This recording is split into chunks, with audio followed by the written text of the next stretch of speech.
This conference will now be recorded. And wanted to welcome you guys all to our next to last tool time in our tool time series.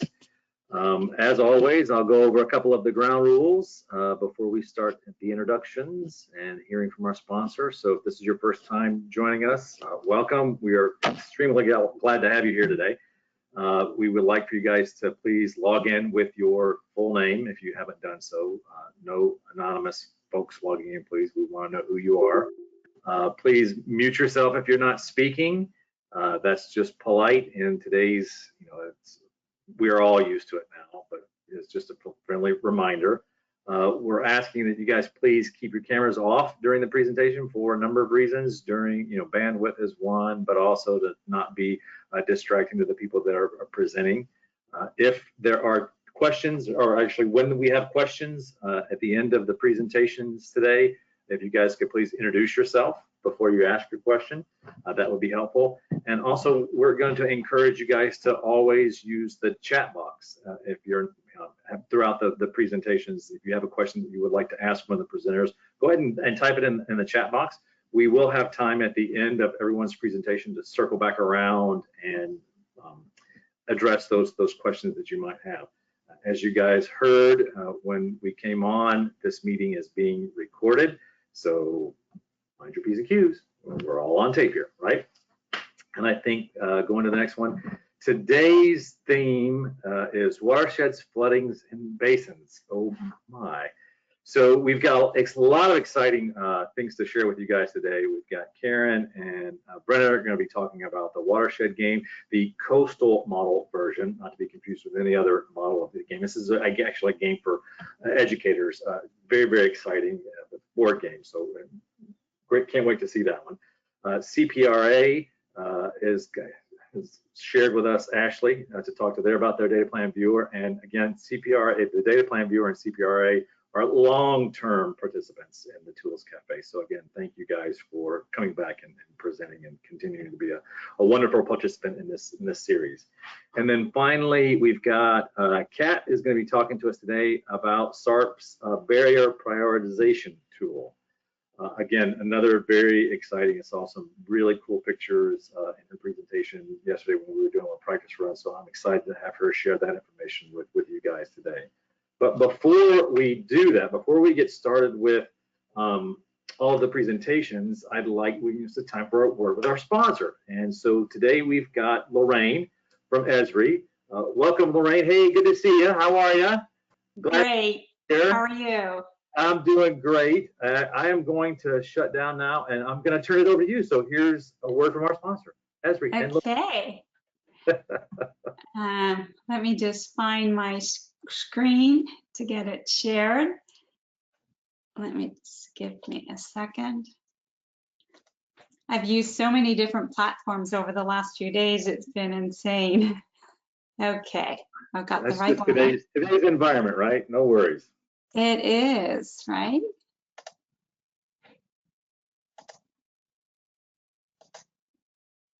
Okay, there we go. Well, thank you so much for being here. It sure is a pleasure for Esri to continue our sponsorship of the GOMAR webinar series, Virtual Tool Time with Dave. I should note that Dave jumped over to our Ocean Weather and Climate GIS forum and presented this whole tool time series last week, and we were very pleased to have him. And next, at the last GOMA tool time session, we'll provide a link where folks can go and view those recordings. There was a lot of neat workflows and applications for users to learn about, so we'll do that next week. At Esri, we believe that humanity and nature can coexist and thrive. Our belief is rooted in the idea that a mutually beneficial relationship starts with respect and deep understanding of our planet. For over 50 years of leading location-based expertise and innovation technology, we have helped businesses, governments, and people change the way they lead, plan, work, and live all in an effort to advance sustainable prosperity for all. Myself and Keith have been presenting throughout these this series so far. You might have heard from Keith in the past ones, and myself.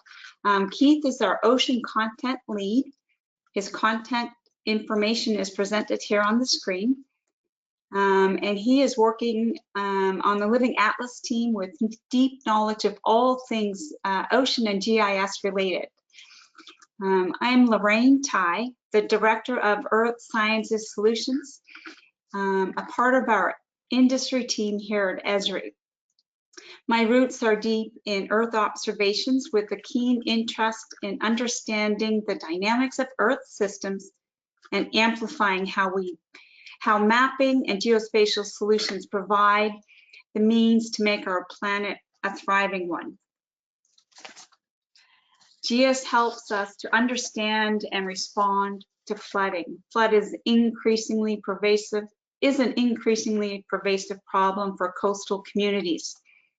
Flooding impacts vary across space, time, and demographics.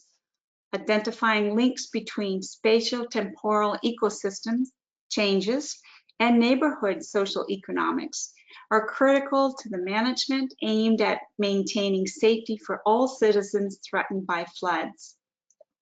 Access to rich socioeconomic and ecosystem data coupled with a GIS analytical framework for multi-temporal and multi-dimensional analysis help us to map flood extent areas, flood impact areas, the impact on infrastructure, facilities, and buildings, to spot patterns and track trends, and to identify the best practices to adapt or mitigate a response as needed.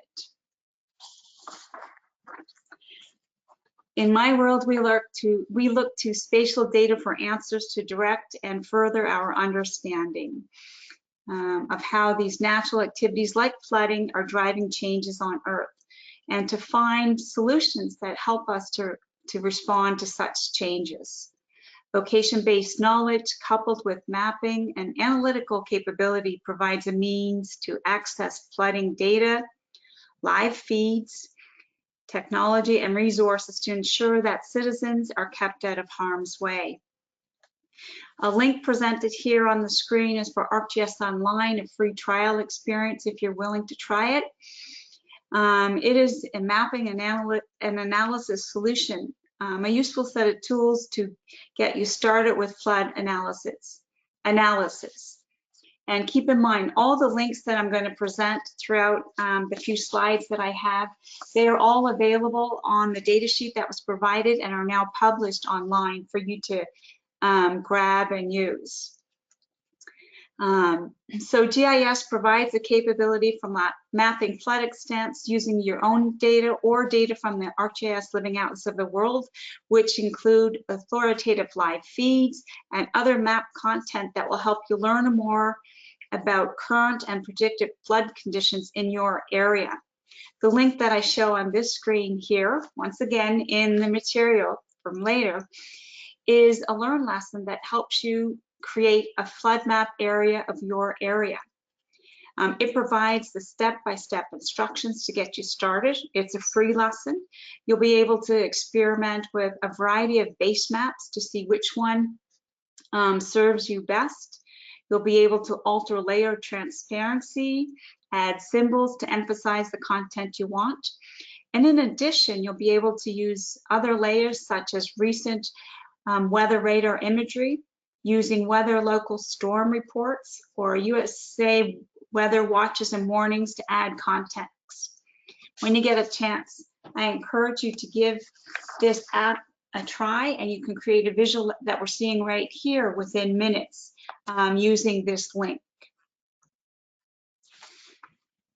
Some additional flood resources to give you a bit more insight in terms of the capability with GIS. So a coastal flooding mapping story map, a flood impact analysis solution, which I'll talk a little bit more on the next slide, and then a hub resource, a set of resources. So again, all active links that will be provided in the data sheet that is now online.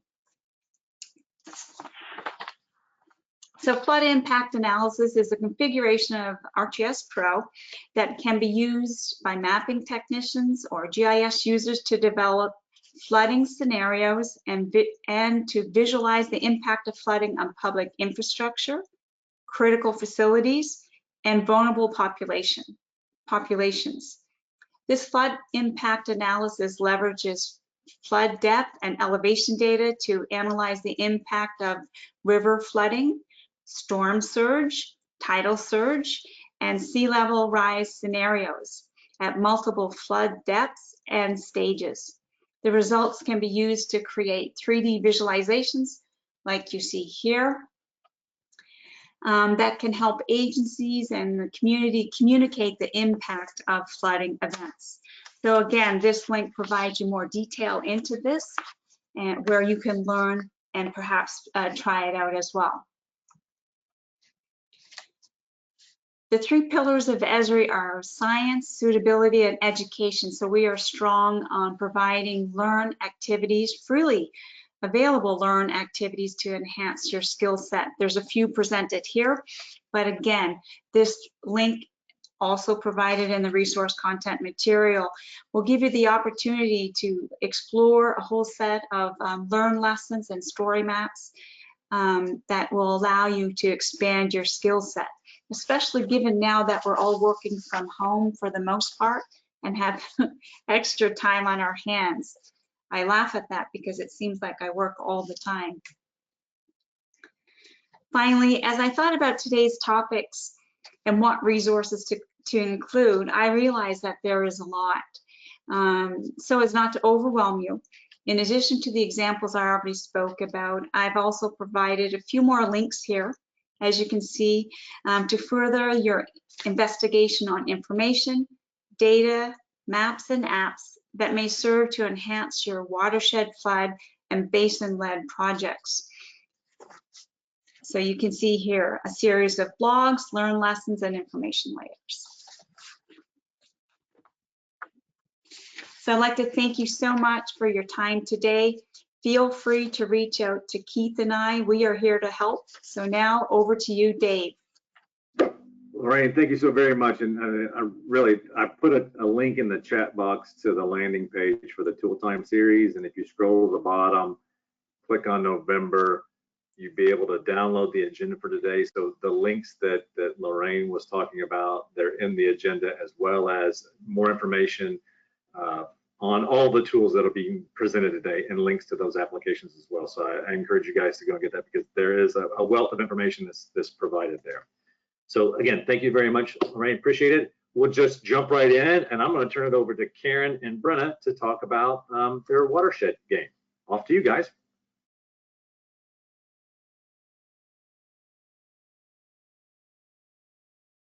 Hashtag you're on mute. Sorry, we were just trying to find the unmute as the screens changed, and it would appear that I have messed up and not shown the right screen. So we are just going to enlarge.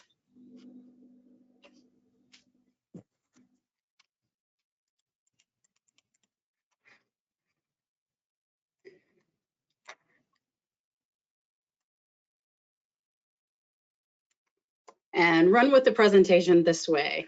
So thank you all for joining us today, our technical faux pas and all. I'm here today with you with Brenna Sweetman to talk to you about the Watershed Game Coast Model. I'm the actual Sea Grant liaison with the National Water Center, and Brenna is a social scientist with the Office for Coastal Management who works with me here in Tuscaloosa, Alabama. We also want to give recognition to the rest of our team. And the project development team includes, many of you will all know, Tina Miller-Way from Dolphin Island Sea Lab, as well as 3 people that have joined us from Minnesota Sea Grant. The Watershed Game is a long-standing educational, interactive tool that is utilized to help individuals understand the connection between land use and water quality impacts. The game was originally focused on water quality and was designed to use interactive gameplay to reach a clean water goal. And what participants actually did is they utilized plans, practices, and policies, what most of us normally think of as best management practices, to actually help to clean up the water and thus achieve this clean water goal and allow for protection and community growth. Now, through gameplay, the individuals would actually, teams would actually play these best management practices, which would reduce a pollutant load. And they would actually be forced to, in the end, communicate, come together and collaborate to actually meet that goal. It has been a very successful tool, and that success has been proven by the fact that it's actually utilized in over 20 states, and has been utilized for more than 12 years. The Watershed game program actually includes 2 different versions of the game. We have what we call a local leader version that is typically used for use in communities and sometimes in college classrooms. And that local leader version actually has 3 different models. It has a stream model, a lake model, and a river model. And as you can see on the left-hand side of this slide, those actually cascade and can be used to show impacts between smaller watersheds and through a basin, if you will. The classroom version is a little simplified. It's actually designed for use in traditional or non-traditional classroom settings, and it has been modeled after the stream version of the existing game. Now, for many years, people have asked for a coast version of the game. They felt that they needed something that was really applicable to the specific issues that are addressed on a coastal level.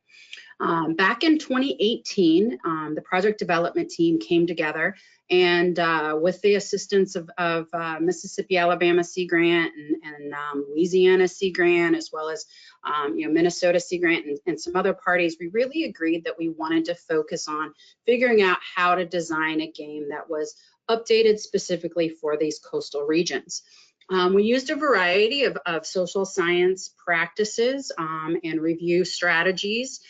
It's included a lit review as well as surveys and focus groups, and we actually did 2 pilots on the draft version of the game early this year. Back in February, we had one in Louisiana as well as one in Mobile. And if you're interested more in what it went into the decisions of why the game includes what it does, feel free to check out that research pub that is actually available on Mississippi Alabama Sea Grant site. We'll give you some links a little bit later. But ultimately, we're still focusing on water quality. We've actually brought in nitrogen as well. And we've also brought in this issue of resilience to flooding. And these were 2 really specific things that were identified as needed as we move forward. The game is very similar in functions if you saw the previous versions played, but again, it's very specific to a coastal region. Again, the game, the goal of the coastal version is to meet a clean water goal, but also to address community resilience to flooding. And all of this is done with the use of tools and practices or best management practices. However, there's limited financial resources. So you have to use your limited financial resources to implement tools that will reduce pollutant load and increase a community's resilience to flooding. The coast version actually has 5 different land uses, which you can see on the game board itself. We have an industrial port land use, an agricultural land use, a city center, residential, and a rural coast. And this coast model is the first time that we've actually debuted the rural coast land use. Just one last thing, I've mentioned that we have best management practices or tool cards that are utilized in gameplay in order to help get these different lessons across. And we wanted to debut a few of those tool cards for you.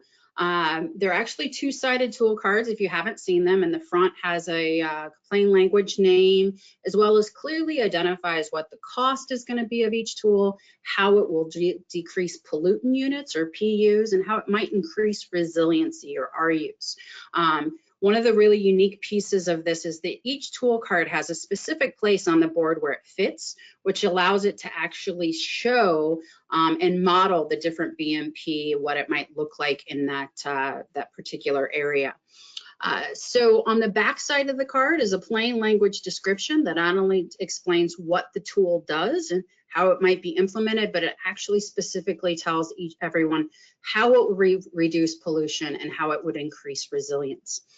Now, to help you guys get a little bit better feel for this, I'm going to turn the reins over to Brenna and let Brenna walk us through so that we can do a little simulation for you. Thanks, Karen. I am going to go ahead and pull up a Jamboard here. Okay, all right, great. So I will be in our role of facilitator for today, and Karen will be representing our land use teams, and we are just going to walk you guys through a little sample of what gameplay would look like. So to start, I would welcome everyone and orient them to the game board, highlighting our different land uses, also acknowledging that each land use has pollution units contributing to our water quality impacts. In addition, I'd also highlight that we have an upstream pollutant load, acknowledging that everything flows downstream. So we have some pollutants coming from the upstream urban or developed areas as well. And from here, we're going to go ahead and just walk through what the gameplay would look like with one land use. So looking at our rural coast for the purpose of today. I'm going to zoom in a little bit closer here so you can see some of the detail of our land use. And at this time, I would go ahead and ask the participants to highlight on their land use where they see some areas that might be impacted by water quality negatively, or areas that could be vulnerable to flooding impacts. So Karen, in the rural coast, do you see any areas of concern here? Yes, Brenna, I see several areas, but I think up here by the stream, there seems to be pollutant coming from these houses, maybe from septic tanks. That sure seems like it would be a source of pollution. And this down here at the bottom looks an awful lot like a barrier island. And I think all barrier islands are susceptible to flooding, are they not? Yes, they are. Good observations. And so at this time, we would go ahead and show the tool cards to the participants. And remember, everyone is given limited financial resources. And they have to discuss amongst themselves what would be the best tool card selection based off cost reduction to pollution units, as well as increase to resilience. So Karen, which tool card would you like to select for our play today? Well, Brenna, it looks as though there's a variety of different things I could do, but the cost varies as well as how much it's going to reduce my pollutants and increase my resilience. So I think I want to capture, filter, and reuse stormwater. It seems to have a pretty good bang for my buck. I'm decreasing my pollutant load by 15, and I'm also gaining 250 resilience units, and it's only $15,000. So let's give that a shot. Nice choice. So you can see here on the game board, we would go ahead and just slide that tool card into place, kind of like a puzzle here. And you can also see that the tool cards highlight the green infrastructure. So we have a green roof, we have a rain barrel here. And so it really helps provide that visual representation of the best management practices being displayed here. And so next we wanted to highlight that each land use team has a scorecard. And you'll note that we have 3 rounds of gameplay. So we just did our first round where our team selected a tool card. Some other elements I want to highlight on our scorecard are each round our teams have to pay a flood insurance premium, right? We're in the coastal area, we have high flood insurance rates. We also offer the teams the option to purchase a plan card, which may or may not help them down the line in gameplay. And then also we have UEs, or unanticipated events. So we know that uncertainty in the real world is ever increasing. And so we have these unanticipated events that can be selected by the facilitator based off the learning objectives or topics of interest to really highlight whatever message they would like to employ. And then lastly, we want to highlight that by round 3, really the take-home message of the watershed game comes into play. And that comes about because the land use teams realize that no single team can meet the clean water goal on their own, and they have to collaborate effectively across their stakeholder groups, pool their financial resources to be able to reach that clean water goal. So really emphasizing the message of collaboration for community resilience and water quality issues. So we just wanted to highlight that this is how we would play for one land use rural coast. We have 6 sample tool cards here today. Each land use has 10 tool cards to select from. So the facilitator really has the power to decide what best management practices they would like their participants to learn. And so you can imagine that each land use has a group of players around it. So we just wanted to walk through our rural coast today, but note that this is actually designed to be played with a group. And then with that, we wanted to share some resources for more information. You can visit Karen's website through Mississippi Alabama Sea Grant, the National Water Extension Program and projects page for more information. You can also visit the University of Minnesota Watershed Game website. We'll have coastal information on there coming in 2021. And we also hope to be able to host some workshops, some trainings on the Coast Watershed Game this spring, pending everything going on in the world. But if you're interested in that and staying up to date on our updates, please go ahead and email Karen or myself.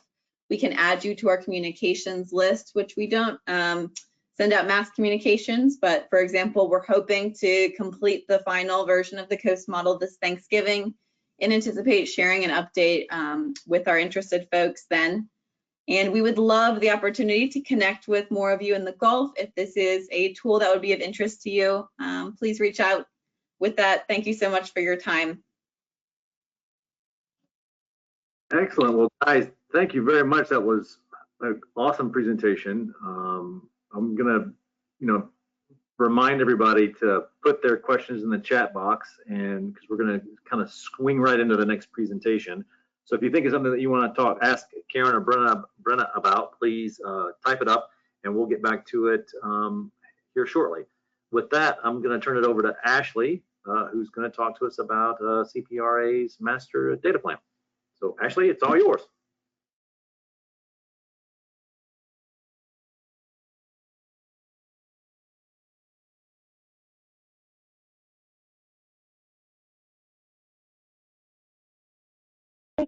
Okay, good. I was going to tell you you're on mute.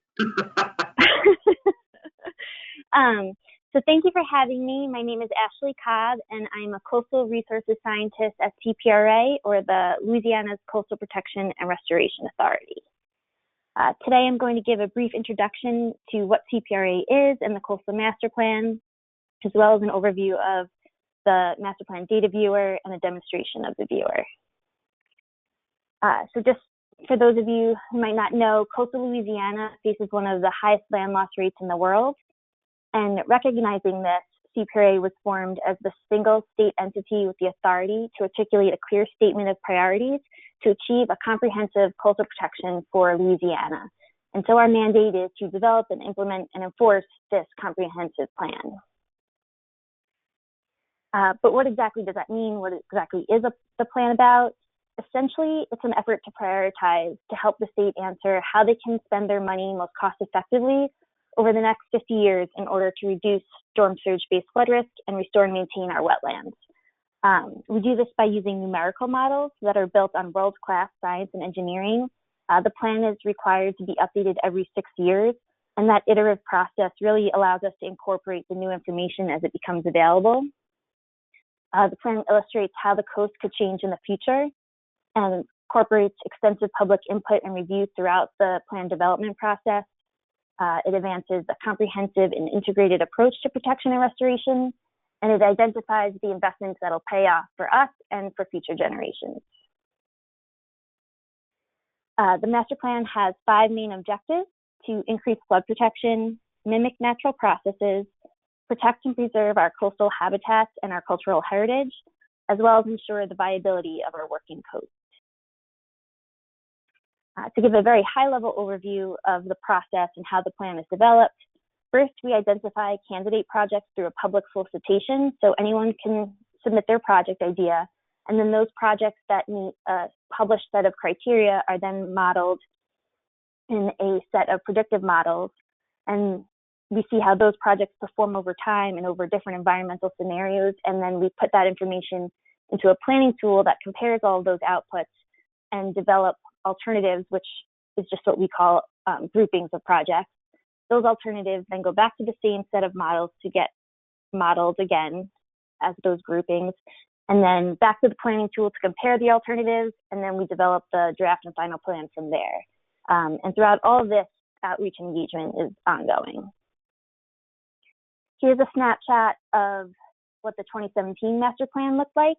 We ended up with 124 projects coastwide that were expected to reduce flood damage by $150 billion at the end of that 50 years, as well as create or maintain over 800 square miles of land. And these next set of the next set of slides will just show what some of the master plan outputs look like. So here we're looking at land change over 50 years for a future without action, which is where no additional efforts or action is taking place to protect or restore the coast.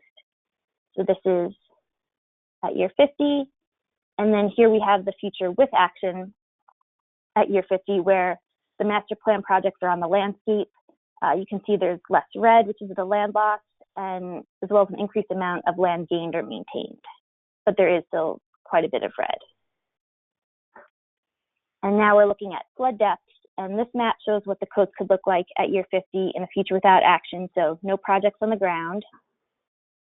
And then here, future with action, with the master plan implemented, and if we toggle back and forth, you can see a little bit how there's less of that red, that 13 to 15 feet, and more of those cooler colors creep in. So as I mentioned before, the master plan is really a set of priorities. And so this slide is just to stress how the master plan projects are really at that conceptual design level. And the master plan is the first step. Once funding becomes available, the projects move into feasibility studies and engineering and design, and the projects are given a lot more individual attention there. And that's where we answer a lot of those design level questions. But at the master plan level, the projects are just fleshed out enough so that we can effectively model them and see how they perform over time, and then also estimate their cost. Looking to our next plan iteration, the 2023 plan will differ from the 2017 one in that we're looking to take a more regional approach and really focus on project sequencing, how to better manage transitions and adaptation, illustrate more medium-term outcomes, versus for the 2017 plan, outcomes were evaluated at year 20 or 25 and at year 50, and really trying to be forward-thinking and focus on solving future problems that we might encounter. So the end goal is to have a final plan that will be both realistic and practical, that better links protection and restoration projects, and focuses on that message of transition and adaptation. And throughout the master plan process, a lot of really great data is developed, and we wanted to find a way to share that in a way that's user-friendly for the public because it can be extremely overwhelming. So this is where the master plan data viewer comes in.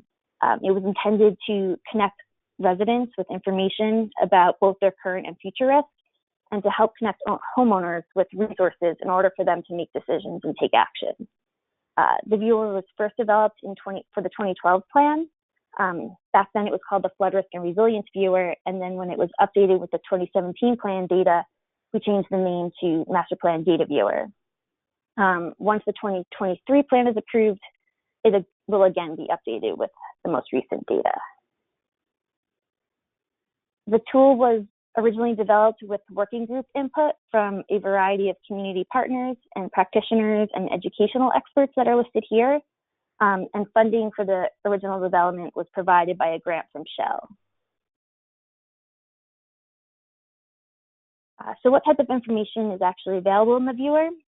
You have land change, flood risk and economic data, coastal vegetation change, social vulnerability information. The master plan projects from the 2017 plan are laid out, and then resources to reduce risk outside of CPRA's domain are also included. So as you can see on the slide here, the land change, the flood risk, and coastal vegetation information is available across 3 environmental scenarios. We had a low, a medium, and a high. And those were different combinations and assumptions of static sea level rise, subsidence, precipitation, storm frequency and intensity values, and the different time steps that data is available is also up here on the slide. And in addition to these, the flood risk data can also be viewed at the 50, the 100, and 500-year flood events. So who actually uses the viewer and what do they use it for? It was intended for homeowners, but we found that floodplain managers have been using it to compare FEMA BFEs on DFIR maps. The data has also been used to support grant submissions, like the LA Safe and Ile-de-Jean Charles HUD and DRC grants that you might have heard of. We've also seen academic students use the viewer data in their research and projects, and we've heard a lot of positive feedback from residents and homeowners and what have you at community meetings where people came to learn more about their flood risk. So not only do we think the tool is pretty great, but the viewer received an honorable mention in the 2015 FEMA Individual and Community Preparedness Award in the Technological Innovation category. In case you're not aware of that, what that is, put it into context, each year the division recognizes the preparedness efforts of organizations all over the country. And in 2015, out of the 138 organizations that applied, there were 11 winners and 37 honorable mentions, which we were one of. And now we will jump to the actual viewer for the demonstration. So this is the landing page for the viewer. Once you click on that link, you come to this information box where it gives you a brief introduction to what type of data is included in the viewer. I do just want to emphasize that the information is for coastal planning purposes only. It's not appropriate for any site-specific decision-making. And then, so to enter the viewer, if you want to see what's going on in your area, you click on View My Community, and then right down here, you enter in an address, and the viewer will zoom into that location. And then if you click on this My Info, a box pops up over here where you can see your flood risk, the master plan project, and then the 5 steps to reduce flood risk link. So to expand this section, you can see that the flood depth for a 100-year storm for the high environmental scenario for this location or area, initial conditions, year 10, year 25, and year 50. And in this example, you can see that at year 50, the implementing master plan projects really could reduce the flood depths in that area. And then if we collapse this, actually, I want to just zoom out for a second, and you can see how the flood depths are spatially displayed in the background over here.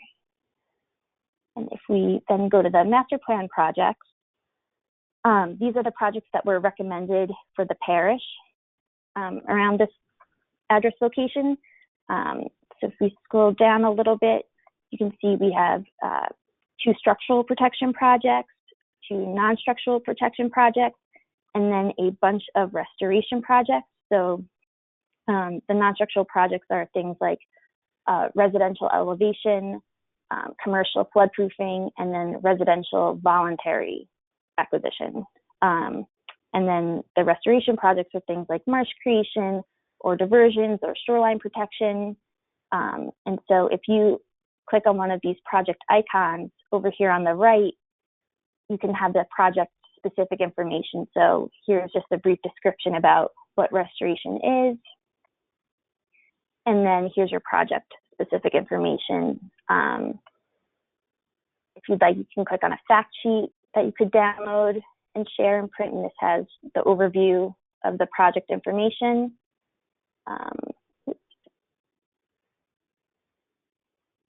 And then scrolling down, there's the cost description, and then you can also see what phase the project is currently in. There's a few different ways that you can enter your address in the viewer. So the first was the way that I showed you when you first enter the viewer from that introductory home screen. Another way is by entering an address up here in the search bar. And then a third way would be to click on this Find My Info button and then click anywhere on the map. And then that same type of pop-up box with the flood risk and master plan projects information shows up. And then the other way to view the viewer, use the viewer rather, is if we refresh and come back to the home page, you can view coast-wide. And so if we select that, then you can use these tabs over here at the top right and see how that information changes. So here we have some instructions on how to use this little panel, an introduction to what the future without action means. And then here's how you can manipulate the map. So you select your environmental scenario. So here we have medium scenario, and then you select with or without the plan. And then on time slider, you can progress and see how land loss changes throughout those time steps. Then going to flood risk, same type of user face, instructions, information about flood risk, and then again you can manipulate it. So the high scenario without the plan, over here you select your flood event, and then again the time step. And the flood risk information is only available at year 10, 25, and 50, so that's why you might notice a difference from the decadal time steps before. One thing I forgot to mention is that if someone were to have a question about, well, what is the environmental scenarios again, you can click on this button, the little information icon, and a pop-up box will appear and explain all of that to you and point you to more information if you really want to dig deep. And so that's for all of these. Actually, your 2-minute warning, sorry. Okay, no problem, thank you. So here, coastal vegetation, same type of interface. For social vulnerability, this is static, it's not projected into the future, and it's based off of the 2010 US Census data and the 2009-2013 ACS study. And so this explains about social vulnerability, and then here you can select the different variables, so nursing home residents or rural population, and if you select, you can see this is medium high. Then we have the coastal master plans, and they're broken out by type. You can go through those. And then lastly, we have the resources to reduce risk. If people have more questions, they could go to the LSU Ag Center and see those flood maps, that kind of thing. And with that, I'll just put up my contact information, and thank you very much. All right, thank you, Ashley. I appreciate that. That's, again, thanks for being a long-term contributor and participant in the Tools Cafe, either in person and or here now virtually. We appreciate your support over the years. Always glad to have you on this and share with you. Of course, our pleasure. So with that, I'm going to turn it over now to Kat, and she's going to talk to us about SARP's barrier prioritization tool and show some really cool pictures. All right, Kat, it's all yours. Thank you. Can y'all hear me? Yes. Great, thank you so much. My name is Kat Henke, and I am the GIS coordinator for the Southeast Aquatic Resources Partnership, or SARP. And today I'm going to share a little bit more with you today about our Southeast Aquatic Barrier Prioritization tool and how we are using this tool in our connectivity program. And so just a brief background on SARP for those who are unfamiliar. SARP is one of the fish habitat partnerships under the National Fish Habitat Partnership. And we are also a joint committee under the Southeastern Association of Fish and Wildlife Agencies. So we are a nonprofit with those two umbrellas, and we cover 14 states and Puerto Rico. You can see our boundary there to the right. And we are governed by a steering committee, which has representatives from each of our member states, as well as other federal, NGO, and corporate partners. And we also have a Southeast Aquatic Habitat Plan, which helps us to meet our mission to protect, conserve, and restore aquatic resources across our political boundaries. And one of the objectives within our plan is to improve or maintain watershed connectivity. And the way that we do that is by identifying obsolete dams and road-related barriers and remediating these barriers through our connectivity program. And this program consists of three main components. We have our inventory of barriers, GIS-based inventory, and that inventory is the input to our prioritization tool and framework that we use to identify the highest priority barriers to remediate based on ecological metrics. And then we have state-based aquatic connectivity teams, which are basically groups of stakeholders at the state level and resource managers that we work with to actually implement the results of our prioritization tool and do other activities that help to streamline the implementation process. And so this is where our tool is located. It is located at connectivity.sarpdata.com. And we created this tool a couple years ago together with Astute, Spruce, and the Conservation Biology Institute with the goal of putting our prioritization framework and barrier inventory online so folks could look at it in a user-friendly way and understand our program. And this tool has been funded by a hodgepodge of resources, such as the Fish Passage Program for the U.S. Fish and Wildlife Service Region 4, and various state wildlife grants and other funding sources. But to get to the tool, you have to understand the inventory. Our inventory is really the foundation of our program and the tool because, as everyone knows here, you can't have a really robust tool without great input data. Otherwise, the model is not going to be very robust. And so our inventory consists of three main data sets of aquatic barriers. We have dams, road stream crossing barriers, and waterfalls. And our dams are really the largest, most comprehensive inventory of dams across the United States. We pride ourselves in this inventory having both local relevance and lead to implementation while being at the regional level. And the way that we've done that is by first using the National Inventory of Dams, which has structures that are over 25 feet in height and or 50 acre feet in pounded volume. And so they're pretty large dams and they do not encompass everything. And so we then bring in state dam safety information, local information from partners, research projects, and as much information as we can get our hands on while also modeling dams using the National Hydrography Dataset.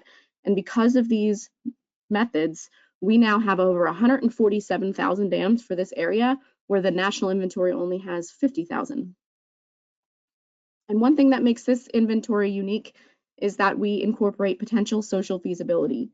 As everyone probably has heard, dams cannot always be removed. They're serving intended purposes many times. And so we are trying to weed out the ones that will probably never go anywhere or are not as easy to pursue. And we do that through working with our partners on ArcGIS Online to code the dams based on potential social feasibility. Or would you go and reach out to a private landowner about their dam and removing it?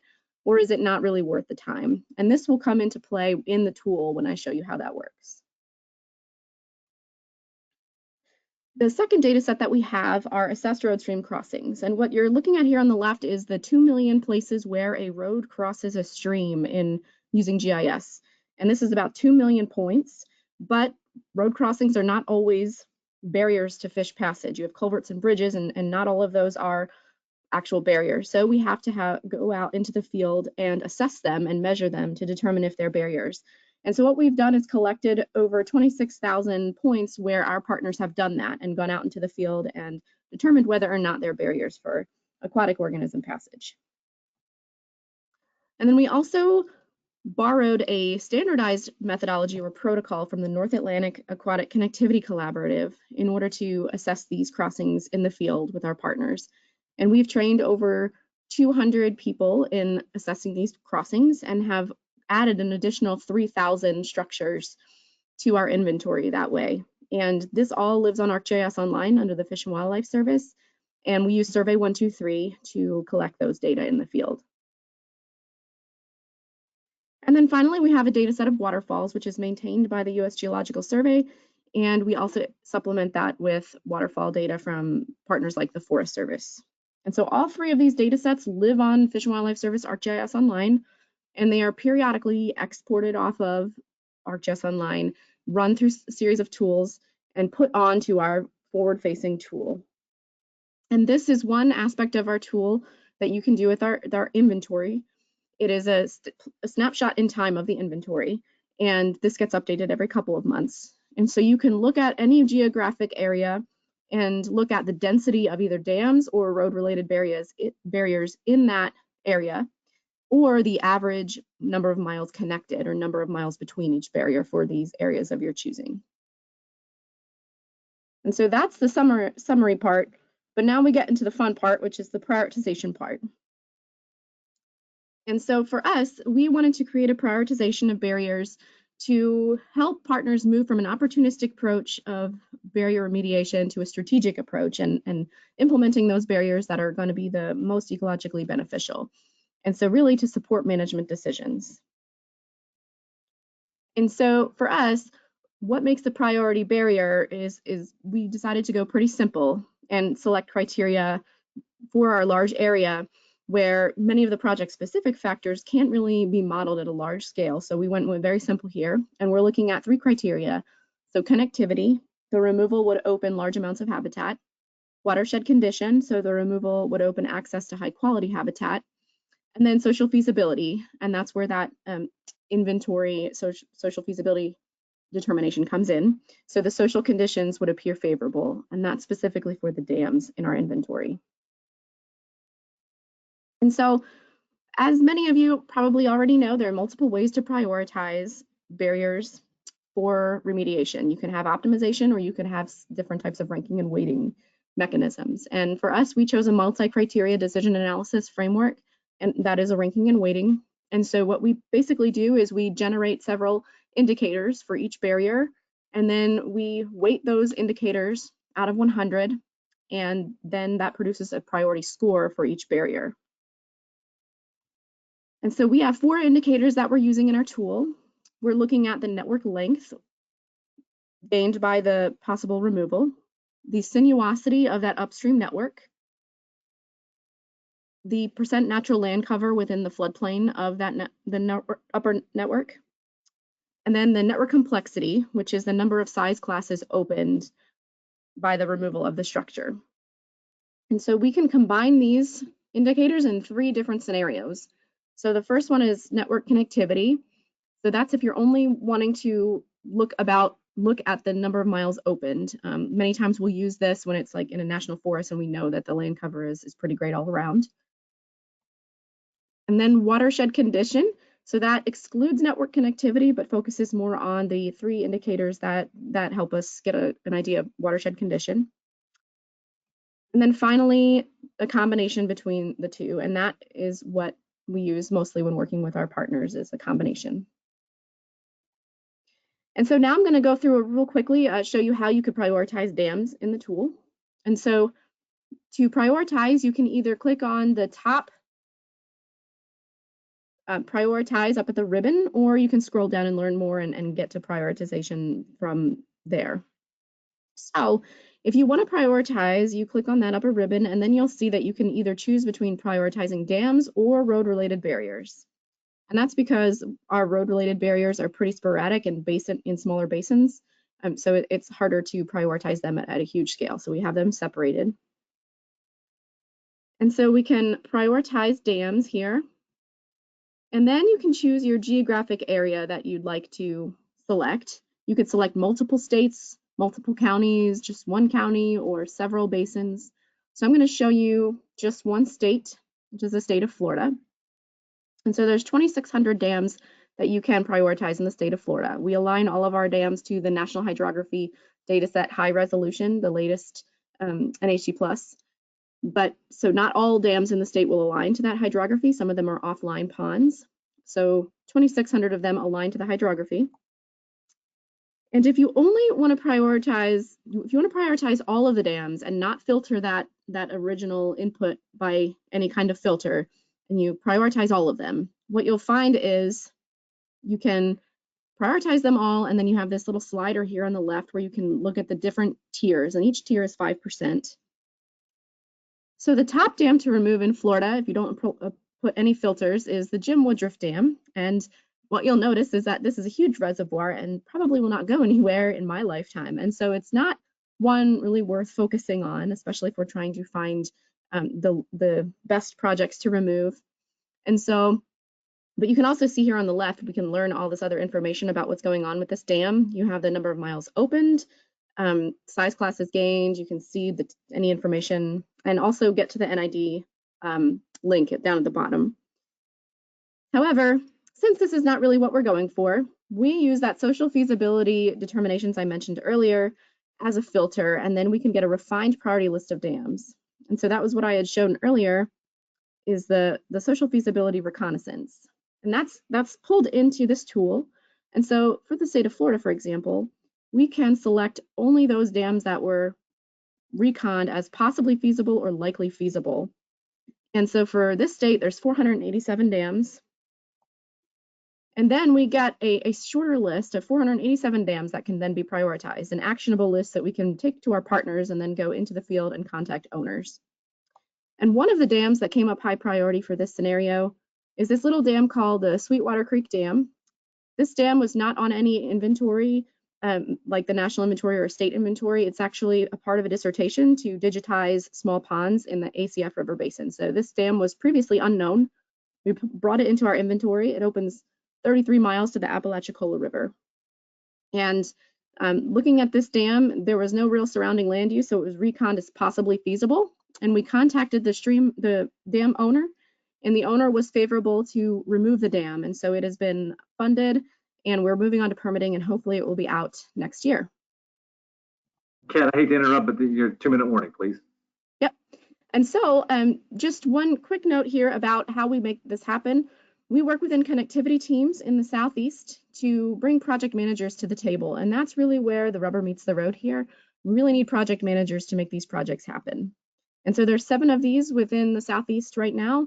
We're working together with them to do other things like education and outreach and streamlining of permitting. And this is just another great example that came also with the help of a connectivity team in Arkansas. And this is a dam in the Watershed National Forest, and it prioritized high in the tool. And it was an unregulated dam that we found through our inventory process. And so this dam opened up 6 miles of tributary that goes right into a wild and scenic river. I don't know if you can see my mouse, but it's like perpendicular is the wild and scenic. And this dam was removed last January. And so that is how our tool can be used to actually implement high priority projects. And we will be working to extend this tool and expand it out into 10 Western states, in addition to the 14 we're already working in, coming up here over the next 3 years. And so that's all I had. Thank you all for having me today. Well, excellent. All right. So thank you, Kat. Another great presentation, another great tool. So a big virtual round of applause to all of our presenters today. Everybody can, I'll clap for everybody so you guys have to unmute. So we're at the end, and let's take a break now.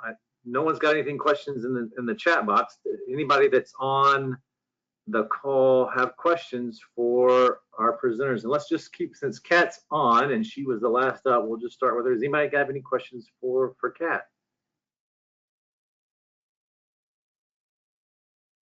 Okay, so I'm gonna ask a question. I always seem to have a few. So on your model, what's the best way if somebody's got a really rich data source that they want to include in your prioritization tool? How do they get data in, or how do you get data in that's not nationally accessible? How do we get stuff in? Qualification. Yeah. Sorry.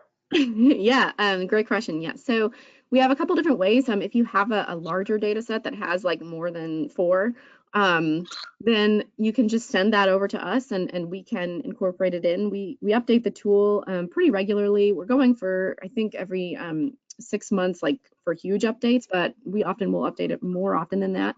So people can send large ones to us, and then if people are interested in actually adding more to it based on aerial maps, or they have low head dams that they know of and they'd actually like to add them themselves, they can add dams into the inventory on ArcGIS Online if they would like to get access to our group on there. And so that's the other way of doing it. And we have partners that do that who know of like a few low head dams here and there that aren't in our tool yet. Excellent. So one other question, kind of follow up. So you get data in and you're working with some resource managers to identify potential dams to remove. You talked about scalable, or the smaller dams not being in there. How customizable is the prioritization and the weighting process? So if I'm a resource manager and I really want to put a higher weight on a certain variable or criteria, is that something that I as a user could play with on my end working with a tool, or is that something that you guys would have to implement on your end and then run the analysis with a different weighting class? By weights, do you mean the indicators that I mentioned? Yes. Or okay. Yeah, so right now they are equally weighted, and so we have them separated out versus the connectivity versus the watershed condition. So that's not really customizable right now. What we've found is the filtering actually makes it a lot easier, so you can actually filter out some of the based on those indicators, so you can like filter out all dams that are less than 1 mile opened and get rid of those. But yeah, right now we didn't make the weights customizable because we'd done that before and we'd found that there was like too much freedom. So that's kind of where it's at as it is. Yeah, no worries. All right, excellent. Well, great. Anybody else? Those are the questions that I had. I jotted down. That's awesome. Thank you very much. Thank you. Questions for Kat? Okay, thank you very much. So let's go back. We'll go back one in reverse order. So we'll go back to CPRA and Ashley. Has anybody got any questions for their data viewer? No? All right, well, I'm going to have one. So Ashley, you're not off the hook. So the information that's on the data viewer, how is that provided? I mean, do you guys offer those, the information there through web services? How do you deliver, like if you're running some of those analysis and looking at flooding and projecting those time series, can I get that and export it and put it into a report or a presentation that I'm creating? How do we get stuff off your master data plan? Did we lose Ashley? Well, she might have. Oh, no, there she is. Sorry, I was talking and didn't realize I had to unmute myself on the computer. So yes, all of the information that you can view on the viewer is able to be downloaded. And I got a little flustered with the 2-minute warning, and I forgot to mention the row of buttons across the top, but there's a button up there that if you click on it, you have the option to download all of the 2017 plan data, and you can also get the 2012 data. And then as you're navigating through the tool, and if you wanted to take a screenshot of whatever you have up on the screen, you can, there's a little print icon and you can go to that and you can print a PDF, and then you can either share that or a link to that. Oh, well, sorry, I didn't mean to fluster you. No, it's not your fault. Yes, good. All right, well, excellent. Because you guys, that is another data-rich source there, and encourage you guys all to get on there and play with it if you haven't yet. Anybody else have questions for Ashley? All right, so last but not least, Karen and Brenna, you're up. Pausing for people to unmute and ask their questions. Not seeing it, so okay, I'm gonna go ahead and throw mine out. So you talk about the large format board game, and actually I really like the picture when you showed about when you were designing the new versions, or maybe it was the coastal version of the game.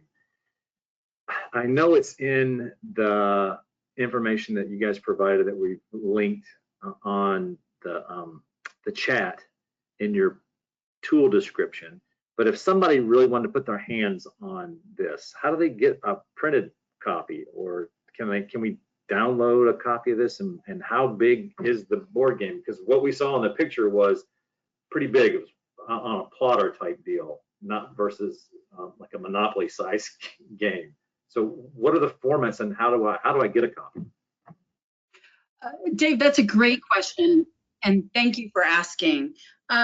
So the game is something that you actually purchase through Minnesota Sea Grant, and like we said, the actual game should be ready to go by Thanksgiving. And when we say ready to go, the game board is actually about 4 feet wide by almost 3 feet high. So no, it's not something that you just print out on your own computer. But once you purchase the game, not only do you get the game board and all 50 of the tool cards, but you get detailed instructions and the scoring cards, and all of that comes in a package.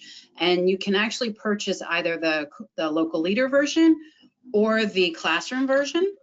And the classroom version is unique in the fact that it's actually designed a bit easier for classrooms, and that it gets cut up, and groups of students actually walk away and do group work, and it's hands-on, and then the group comes back together and they walk away again. And we don't have that completely dialed in, but that is the next thing on queue as soon as we finish all of the instructions and the sample scripts and things for the local leader version.